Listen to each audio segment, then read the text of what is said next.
Hi, I'm Deborah, the Gutsy Granny, and welcome back to our amazing shows with Kate Dubois. Hi. Thank you. Thanks very much for inviting me on again, Deb. You can subscribe to my YouTube channel below, which is Kate Dubois, That Triggered Coach. And yeah.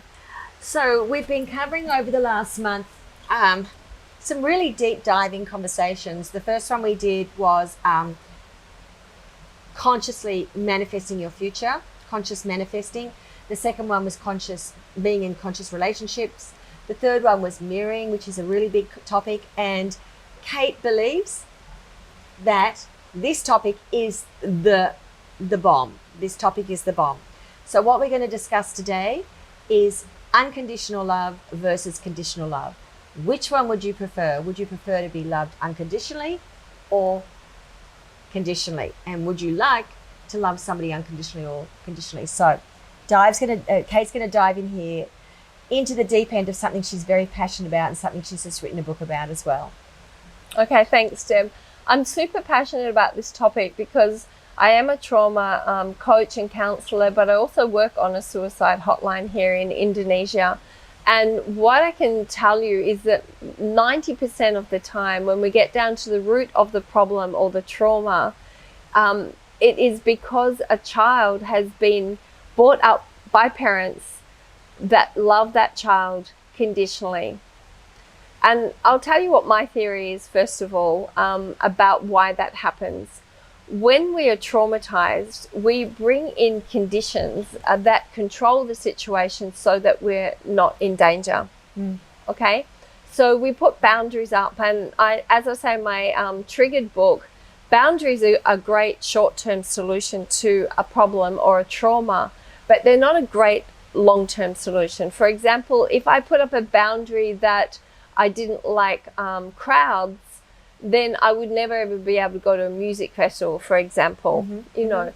And so what we need to do is create boundaries around our traumas that are temporary until we can actually go in and address the trauma and work our way through it. Otherwise, what we do is set up a series of control mechanisms that tend to go on into our adult life and then start to form part of our belief systems, right? So we start to believe that it's okay to not like to be in crowds. Perhaps in a crowded space, once you became claustrophobic or you were trampled in a festival or something like that, it doesn't mean that you shouldn't be able to go in crowds again. I can give you the example of if you're bitten by a dog when you're small, it doesn't mean that all dogs are going to bite you.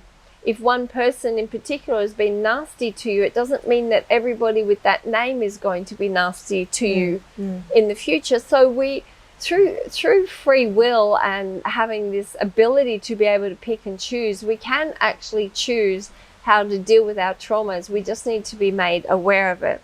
Okay, so what happens is if we're traumatized, we create these conditions and controls around them and boundaries. And then as we advance through life and we have children, we pass those conditions and boundaries and limitations onto our children. And so in that way, through the generations, we're kind of re-traumatizing. We're going over and over again through that old trauma. What happens is that will set up something that looks like conditional love. And I'll give you an example. In Asia, for sure, you know, many of the countries in Asia have been third world. Yeah. So they've come through a lot of war, or perhaps they've come through times of poverty. And then they start to get a taste of wealth or, you know, abundance in wealth. And they say to their children, you must go to university, okay? And so the child says, but I don't want to go to university. I want to be an artist or a musician. I want to work in a restaurant or a cafe. I want to cut my own path. The trauma from the parent never having the opportunity and living in poverty is enough for them to keep on forcing the child into a situation that they feel if they don't meet the condition of going to the university, then they're not fully loved. And it's happening all over the world. So it's not just limited to Asia. That's actually normal. I mean, you know, most parents have got fixed views of what they want for their children, and they know better. Yeah, so the mistake that they're making there is that they don't know better.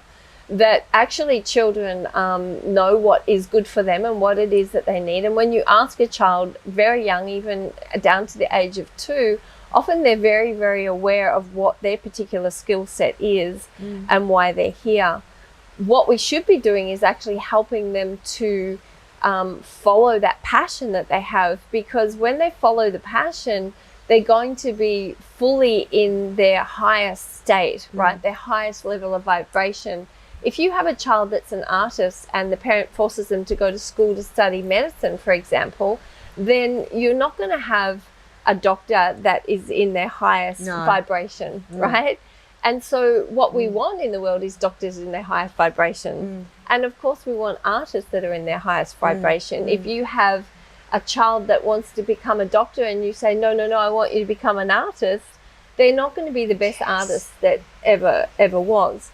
So there's all these conditions, and they start right from when we're young. In Australia and most of the Western world, we have Santa Claus. If you're a good girl, Santa will give you a gift. So this is where conditional love starts to come. Wow. If you tidy your room, then you will be seen to be a good girl or boy. If you do your homework, if you wear your hair a certain way, if you eat the food that I want you to eat, if you when I want you to and eat when it, I want you to eat it, how how you want it to eat it.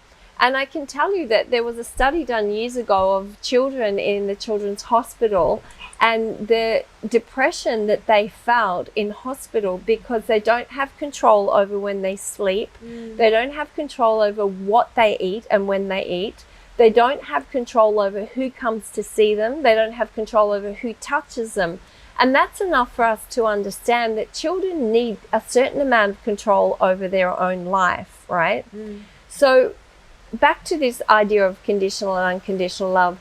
When we're taught that we are loved with conditions, so if you're a good child, if you clean your room, if you eat the right food, if you talk to the right people and mix with the right friends, the ones that we want, if you marry the person that I want you to marry, we learn that there are conditions, and then what we do in turn is start to love conditionally, not just other people, ourselves. So we look at ourselves in the mirror and we're like, oh, I'm fat, I'm ugly, I'm short, I'm tall. And I would ask you, compared to who?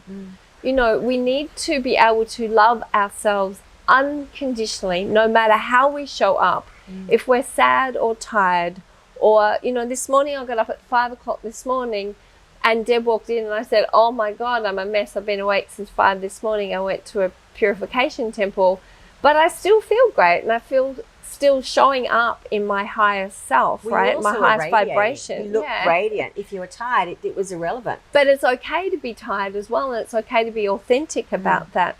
What happens when we don't love ourselves without condition, or sorry, when we love ourselves with condition, is that we start to love everyone else with condition.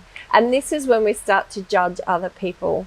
So judgment of other people comes from us being loved conditionally. If you love a child unconditionally, this is what it looks like. There is nothing that you could do that would make me stop loving you. That is the first thing a parent should say to a child.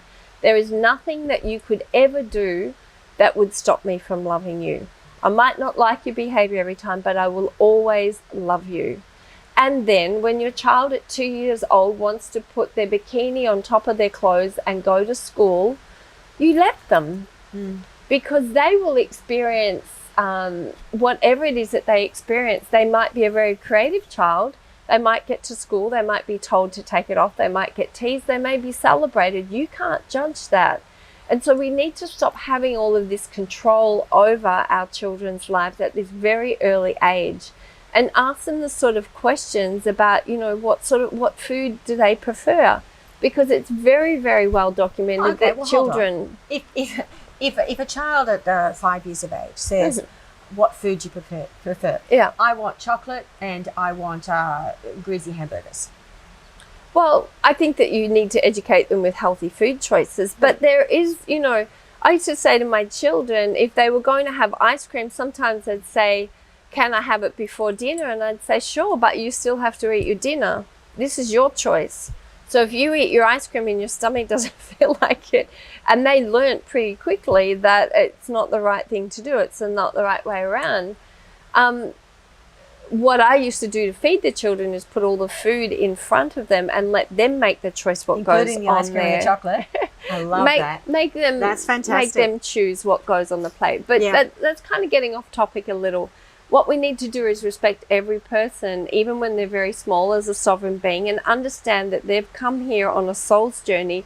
They actually do know what is good for them, particularly when you role model and you actually show them, you know. Of course, if you're always going to be putting sweets in front of the child, they're going to say that's normal. Yeah. They're going to say that's normal. Yeah. But the other part of that is that you may find that they don't like it anyway. You know, what are we doing? We're imposing us onto them. So, Kate, for a lot of us out there that haven't grown up in unconditional loving families, I certainly didn't. You know, my father could turn the love off and on depending on what I wore, what I said, what I did. It was extremely conditional. How do we then bring unconditionality back if it's all about loving ourselves? 100%. It starts with us. So how do we mend such a deep, deep, deep wound? We can look at our limiting beliefs about ourselves, because a lot of them have been created through those conversations, like your father saying you're not going out in that, or, you know, you look like a tramp, or your ass is a bit big in those shorts, or whatever it is. Like, start to have a look at the conversations that have been had around your family, and you can really question them and then change that story around those limiting beliefs that you've created as your perception of the conversation at the time. Because so I know one of mine was my mother would always say to me, I did have a big nose. Yeah.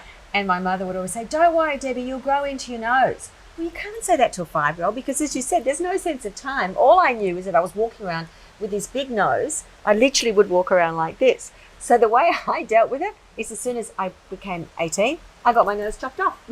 And then after that, I never worried about it again. But that is probably avoidance rather than acceptance. Yeah, look, I think that, you know, in that situation, and probably what you heard from your mother is saying, you know, that if you had a smaller nose, she would love you more or something too. That because when we're as adults and children, I do this still, if I don't understand what someone said to me, I will make up a story around it. And children are no different. If you say something to them in an offhanded comment, and maybe if it's done more than 2 times or 3 times, they will start to form a belief around that. So my father used to say my nose was big, and I would always so I always used to say to people, oh yeah, you know, they'd say, oh, you're beautiful, and I go, oh yeah, if my nose wasn't as big. You know, I formed a limiting belief all of my life that I used to tell jokes around because it doesn't fit into a champagne glass. So I don't drink champagne because I can't get my nose. Trust me, my nose was big. Trust me, my nose was Barbara Streisand, eat your heart out. But it was big. But Barbara Streisand's one of the most famous women in the world, and beautiful. But, you know, she grew into her nose.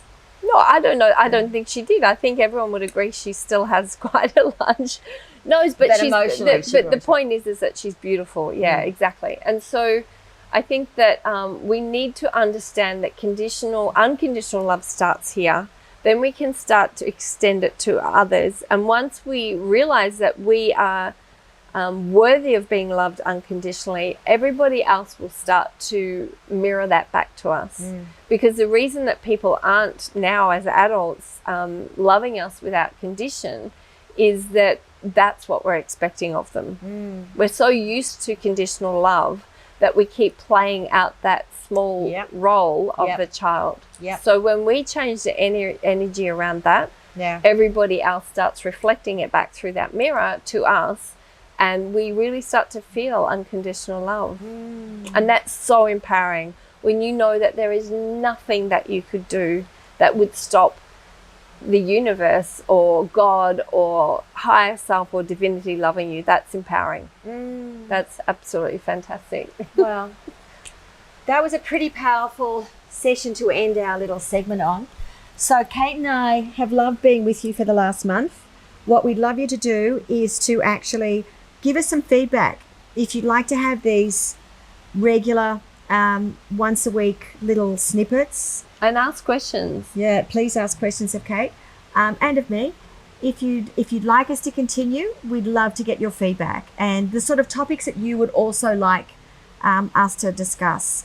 So it's been an absolute honour Thank to both you. be with you, my darling girl, and to be able to do these shows, and to our beautiful team that is standing behind. What you haven't known is that poor Jay, our amazing videographer, slipped in the koi pond and has like slashed his whole shin. So we've got a lot of projections going on here as well. A lot of energy. Yeah, a lot of energy. Thank you so much for joining us from the Gutsy Granny and from the Kate, the trigger coach. The trigger coach. We thank you so much for joining us, and we will see you soon. Bye. Lots of love. Take care out there.